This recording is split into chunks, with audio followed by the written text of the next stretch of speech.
Texas. Let's now bring in former U.S. Army Special Forces Jim Hanson. Jim, the NYPD put out some images earlier in this afternoon at a press conference, showed what looked like Antifa anarchists, all black, diving through windows, and they said they're known criminals throughout the department.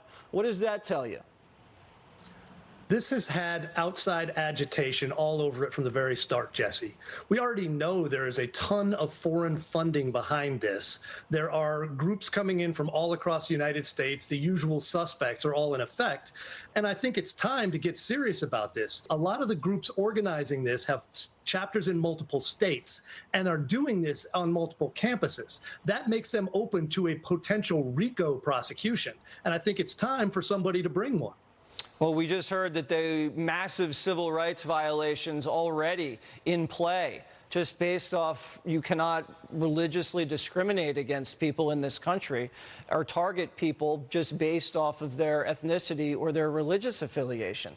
That's clearly already happened for about a week at the University of Columbia. And this is just months after the president of Columbia told Congress at a hearing under oath that violates the harassment policy and they'd crack down immediately.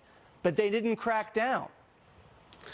They had no intention of cracking down because they support these people. Because as you pointed out, they're being intimidated. Jewish and Israeli origin students are being intimidated and physically stopped in some cases from public participation, even in places where they've paid tuition to be. That brings into play another law that might be applicable, the Anti-Klan Act, which prohibits doing exactly that. So I think it's time for both the cops to get in and do the right thing and physically remove these agitators and these terrorist sympathizers, and then for the Justice Department of some good state to go ahead and bring the kind of charges that will stop this thing in the future.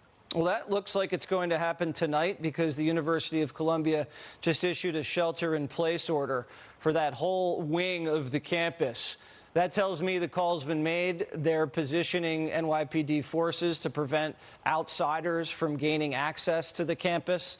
And they're just going to methodically go in, dismantle the tents, and then remove the people that have been occupying illegally this building. What kind of tactics would law enforcement use in a situation like this?